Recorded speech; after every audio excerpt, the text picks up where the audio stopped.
kthimi që u trompetu më të madhe i Vjosa Osmanit në LDK i ka dy probleme shumë të mëdha. E para është një mashtrim i madh publik, sepse Vjosa Osmani nuk është kthy fare në LDK. Vjosa Osmani përdor LDK-n si trampolin për potencialisht ndaj pozitë tashme në institucionet e Kosovës. Qysh edhe u mur vesh Sheshazi, ajo nuk është antare LDK-s, e mori një grup për një 20 veta, po i qën listën e LDK-s dhe po ripërdor LDK-n edhe një herë. E dyta, ne besojmë që me këtë qasje, ma shumë i shkon simbolika e kalit të Trojës, sepse LDK-ja ma shumë se sa po bashkohet, po ndohet rishtazi. Sepse njerëz të cilët i qëndruan besnik LDK-s, në periudhën ku u braktis nga Vjosa Osmani, ku u sulmu nga Vjosa Osmani, ku u shkatru nga Vjosa Osmani, qysh edhe vetë ju e keni po, nuk kanë qenë pjesë e ceremonisë të bashkimit të trumpetuar nga kryetari Abdi Gjiku. Ky bashkim është lidhje puro e interesit për pozita të dy individëve që e kanë kapur këtë parti. Tash ju me të drejtë keni me pyet, po çka intereson Partia Socialdemokrate? Çështja e LDK-s. Absolutisht na intereson. Kosova vun që 5 vjet s'ka opozit.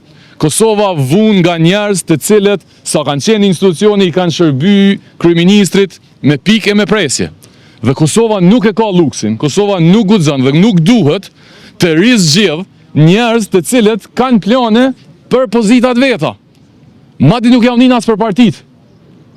As për partitë cilat po shkojnë, i kanë abuzu, i kanë poshtru dhe po kthehen tamam me simbolikën sikur se kali i Trojës, e ju e dini që ai ka ndodhur Trojës kur e fut kalin brenda. Prandaj unë besoj që votuesit në Kosovë përgjithësi, specifikisht votuesi i Lidhjes Demokratike, nuk ka arsye me mbështet këtë nismë e cila është nismë kundër tyne, është nismë kundër demokracisë në Kosovë.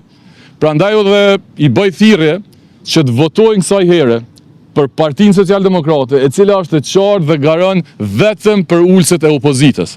Ne garojmë që vendit me ofru opozit, para se me bo çfarë do ndryshimi tjetër. Ata që garojnë veç për pushtet, mbesin në opozit veç kur si merr pushteti. Edhe kësaj radhe kështu na ka ndodhur. Prandaj ne sot e shënojmë këtë aktivitet me figurën e kalit Trojës që besojmë fuqishëm që është e vërteta më e madhe e kësaj ngjarje. Kosova nuk ka parti opozitare. Këto parti opozitare po shkojnë këto zgjedhje me një qëllim shumë thjesht, po shumë të padobishëm për qytetarët e Republikës Kosovës, po garojnë për pak më shumë deputet që me pas pak më shumë hise në qeverinë e ardhshme.